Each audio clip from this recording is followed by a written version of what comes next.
ఈ బిజినెస్ ఏదైనా మీ ఊర్లో ప్రమోషన్ చేయాలంటే అది సుమన్ టీవీతోనే సాధ్యం. ఇప్పుడే సంప్రదించండి. నమస్తే, welcome to Suman TV Warangal. నేను మీ స్వాతి వచ్చు. సంవత్సరానికి ఒక్కసారి శివుడికి దగ్గరగా ఉండే రోజునైతే మనము ఎంతో భక్తి శ్రద్ధలతో శివుడిని కొలుస్తూ ఉంటాం.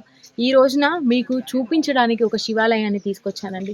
ఇది హసన్పర్తి మండలము, ఇక్కడ మడిపల్లి గ్రామంలో ఉంటుంది. రామప్ప అంటారు. ఈ గుట్ట దగ్గరకు వచ్చాను. అయితే ఎంతో అంగరంగ వైభవంగా జరుపుకునే ఈ శివరాత్రి రోజున ఈ దీపాలతో వెలిగిపోయే ఆలయాలే కాకుండా పురాతన ఆలయాలని చూపించడానికి కూడా మేము ఇక్కడికి రావడం జరిగింది.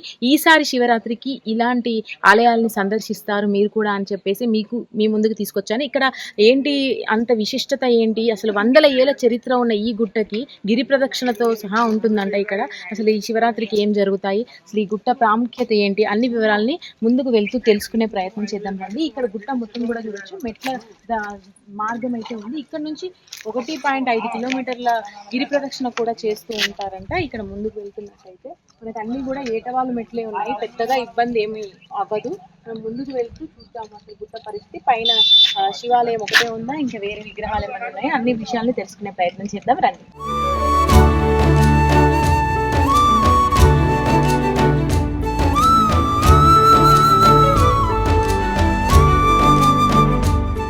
మీదకి వస్తున్న క్రమంలో మనకి అక్కడక్కడ ఈ శిలా విగ్రహాలు అయితే కనిపిస్తుంటాయండి. వెలికితీతలో బయటికి వచ్చిన ఈ శిలా విగ్రహాల గురించి, ప్రతి ఒక్క విగ్రహం గురించి ఒక్కొక్క కథ ఉంటుంది.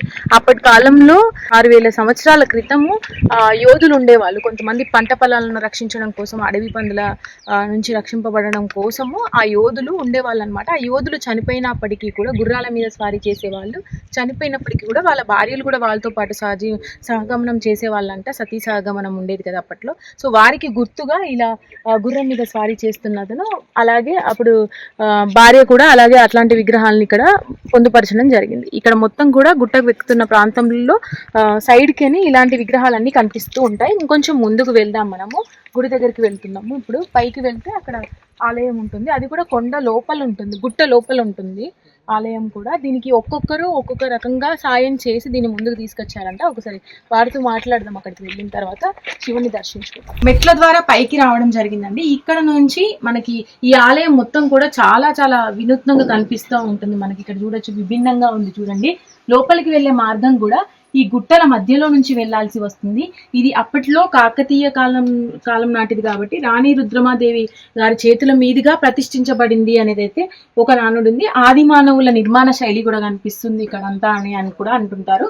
సరే లోపలికి వెళ్దాం. ఇదే మార్గం ద్వారా వెళ్ళాలి ఎవరు వెళ్ళినా కానీ. శివాలయాన్ని దర్శించిన తర్వాత, శివుడి విగ్రహాన్ని దర్శించిన తర్వాత మళ్ళీ అక్కడి నుంచి అదే గుట్ట మార్గంగా బయటికి రావాల్సి ఉంటుంది. లోపలికి వెళ్దాం రండి. చూస్తున్నారు కదా, స్వామివారి లింగం పక్కనే మనం ఉన్నాము. ఈ చుట్టుపక్కల గ్రామాల వాళ్ళందరూ కూడా ఇక్కడికి వచ్చి స్వామివారిని కొన్ని వందల ఏళ్ల నుంచి కూడా ఇక్కడ అభిషేకాలు జరుగుతున్నాయంట. అసలు ఎంత బాగుందంటే, అసలు దీని నిర్మాణ శైలి గాని అసలు ఎవరు చేసింది కాదు. అప్పుడు ఆదిమానవులు ఉన్నప్పుడు గుహలలో ఉండడము, ఇట్లా రావడము బయటికి లింగము, దాన్ని ప్రతిష్ఠించడము రాణి రుద్రమ గారి చేతుల మీదుగా, అది ఆనవాళ్ళు ఇక్కడ కనిపించడము, ఇదంతా కూడా చాలా విడ్డూరంగా అనిపిస్తుంది. అసలు హైట్ కూడా చాలా తక్కువ హైట్ లో ఉంది. మీరు ఇక్కడ చూడొచ్చు, చాలా బాగుందండి. చల్లగా లోపలైతే చాలా బాగుంది. ఒకసారి ఈ విశిష్టతల గురించి కూడా తెలుసుకుందాం. మనం వెళ్ళాలన్నా కూడా ఇలాగే గుట్ట కింద నుంచే వెళ్ళాలి, కొండ కింద నుంచి బయటికి అయితే వెళ్ళాం. మీకు ఇక్కడ ఏమేమైతే వసతులు కావాలనుకుంటున్నారో ఒకసారి మీ మాటల్లో తెలియదు. గత 100 సంవత్సరాల కిందకి వెళ్ళి ఇక్కడ శివాలయం అనేది పూర్వం నుంచి ఉన్నది అని మా పెద్దలు, మా విలేజ్ చుట్టూ 4 దేవన్నపేట, బున్కిషర్ల, లంబడి తండ, ఇక్కడ లంబడి తండ ఉంటుంది, జాగిరి, మడిపల్లి, ఇంత విలేజ్ చుట్టూ 4 పక్కల విలేజ్ వాళ్ళు ఇక్కడికి వస్తారు మేడం. వచ్చిన తర్వాత ప్రతి ఒక్కరు కొబ్బరి కొంగు బంగారం అంటే ఎవరు ఏం మొక్కుకున్నా, ఎవరు ఏం చేసినా, ఒక దావన్నపాటి ఒక వ్యక్తి, ఒక రెడ్డి, వాళ్ళ ఎద్దు ఏదో నైట్ ఎవరో తీసుకపోతే, నాకు కనుక ఎద్దు నా పశువు నాకు దొరికితే నేను ఒక కోడని తీసుకొచ్చి పెడతా, ఒక లింగం తీసుకొచ్చి అప్పుడు ఇక్కడ పెట్టిండు. గత సంవత్సరం కాంచి మా మడిపల్లి కాందార్ వెంకట నరసయ్య అనే వ్యక్తి దాని మీద దీపం పెట్టేది. శివరాత్రి అప్పుడు ఆ లింగం గుండా పైకి ఎక్కి పెద్ద మూకుట్లో, మట్టి మూకుట్లో దీపం పెట్టేది. ఆయనతో పరగా నేను చిన్నపిల్లని కాదు, ఇక్కడ నేను ఆవలం కాసినప్పుడు నేను ఇక్కడికి వచ్చేది ఉండేది. నేను 40 సంవత్సరాల కాదు మళ్ళీ భూమి కొని 13 పోల్ల సర్వీస్ వైర్ తోటి నాకు దేవుడు ఏదో మొక్కుకుంటే నేను భూమి కొన్న కాదు మాకు మంచిగా అనిపించింది. 13 పోల్ల సర్వీస్ వైర్ తోటి నేను ఇక్కడ మైకు తెచ్చి అప్పటి నుండి 41 సంవత్సరాల కాదు ఇక్కడ పోరాటం చేస్తాను. నేను ఏం చేసినా దేవునికి మొక్కుకొని చెప్తే, నేను బావి దోకున్నా, నేను ఒక్కనే కాదు చుట్టుపక్కల మొత్తం విలేజ్ వాళ్ళు బావిలు దోకుంటారు. ప్రతి ఒక్కరికి మంచి జరుగుతుంది. కొంగు బంగారం అంటే మా దేవుడు ప్రతి ఇంత గుట్ట ఇంత శివార్ల ఎలాంటి అవకతవకలు జరుగుతలేవు. ఎలాంటి అవకతవకలు జరిగాయి మాకు. ఈయనే మేము పచ్చడి కట్టేసుకుని ఈయనే పండుకుని వచ్చుదాం. పాములు అవపడతాయి, ఎక్కడ పుట్టకన్నా అవపడితే కింద పుట్టు ఉన్నది, పుట్టలనే వస్తుంది అంతవరకే. కానీ మా ఎవరి వరకు పామే కానీ తేలే కానీ ఎవరి వరకు ఇవాడి వరకు ఎవరికి మాకు అభ్యక్షణ రాలేదు. ఒక బోర్ వేసుకున్నాం ఇక్కడ. మాకు ఒక దాత బోర్ వేయించిండు, ఒక దాత కరెంటు మొరకు డబ్బులు ఇచ్చిండు. 22 పోళ్ళు ఈ దేవుని కొరకు మేము పోరాటం చేసి అర్జెంట్ కలిపెల్లి రాజమౌళి అనే వ్యక్తి కరెంటు వాళ్ళతో పోరాటం చేసి ఆయనే నేను డబ్బులు ఖర్చు పెట్టుకుంటూ ఆయనే నేను కలిసి అప్పటి నుండి ఈ కరెంటు లైన్ గుంజుకత్తుకున్నాం. మళ్ళీ మన కరెంటు గుంజుకున్న తర్వాత మాకు కరెంటు సరిపోకుండా బాయిల కడక సరిపోకుండా మళ్ళీ మెయిన్ లైన్ వేపించుకున్న కంచెని ఈ గుట్ట వీధికి 2 పోళ్ళు ఎడ్ల బండతోటి ఇక్కడ మీద దాకేసుకొని ఇక్కడ మేము 2 పోళ్ళు తిప్పల పడి ఎడ్ల బండితోటి ఎక్కించుకొని ఇక్కడ మేము చేసుకున్నాం. ఇది గత 100 సంవత్సరం అయితే మంచిగా జరుగుతుంది ప్రతి ఒక్కరికి. ఇక్కడ దేవుడు వచ్చిన వాళ్ళ మీద గుట్ట పైన వాళ్ళు వరాలు పట్టుకుంటారు. ఆడ గుండా ఉన్నది, మంచి జరుగుతుంది. మా అందరం మేము సంతోషంగా ఉంటాను. మీ అందరైతే రంది లేకుండా ఉంటాను. ఎలాంటి 50 దాతలు ఇచ్చిన వాళ్ళు కొందరు మోటార్లు, ఒకరు మోటార్ కొనిచ్చిండ్రు, వాళ్ళు శివ లింగాన్ని కట్టించారు. ఒక మేడం 1,70,000 తోటి ఈ మెట్లు కట్టించింది, ఒక రూమ్ వేయించింది ఆమె. మా పురుషోత్తరెడ్డి అనే వ్యక్తి ఒక నవగ్రహాల విగ్రహాల చుట్టూ రేగులకి ఆయన పోయిండు, చిన్న పక్క రూమ్ ఆమె ఇచ్చిండు. మా పిల్లలు అక్కడ ఒక ట్యాంకి, మడిపల్లి సర్పంచ్ గారు ఒక ట్యాంకి అక్కడ పెట్టించిండు మీద అక్కడిది. మీ గ్రామస్తులందరూ కలిసి ఇప్పుడు దీని నిర్మాణాన్ని ముందుకు తీసుకెళ్తున్నారు. మీకు ఇప్పుడు ఎండోమెంట్ డిపార్ట్మెంట్ నుంచి కొంచెం గుర్తింపు అనేది రావాలి.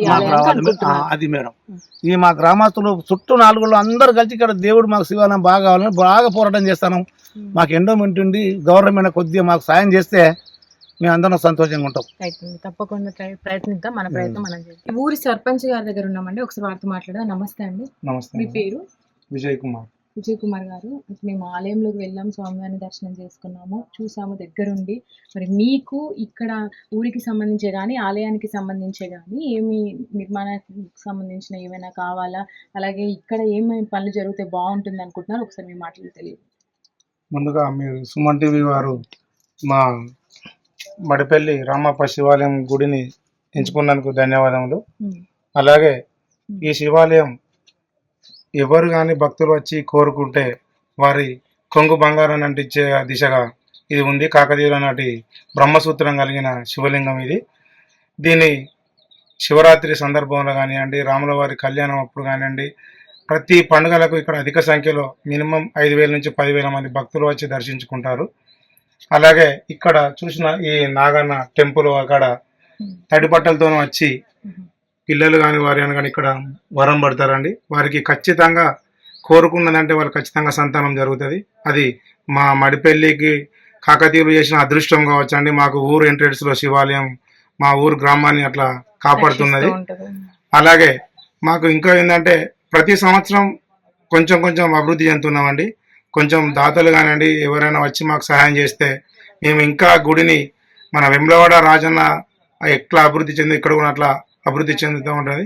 ఇక్కడ మన గుండం కూడా ఉందండి అక్కడ ముందు, ఆడ అప్పుడు ఉండవు ప్రతి ఒక్కటి ఇక్కడ నీరు వర్షాకాలం ఉంటాయండి. ఇప్పుడు ఎండలు కాబట్టి కొంచెం బండలు కాబట్టి ఉన్నాయండి.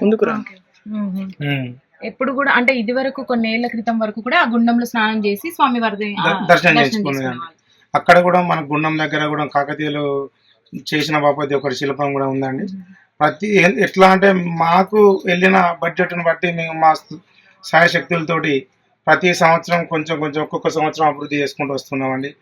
ఇప్పుడు అలాగే మాకు మా గౌరవనీయులు ఎమ్మెల్యే గారికి కూడా దీన్ని ఎండోమెంట్లో పెట్టాలని కూడా వినతి పత్రం ఇవ్వడం జరిగింది.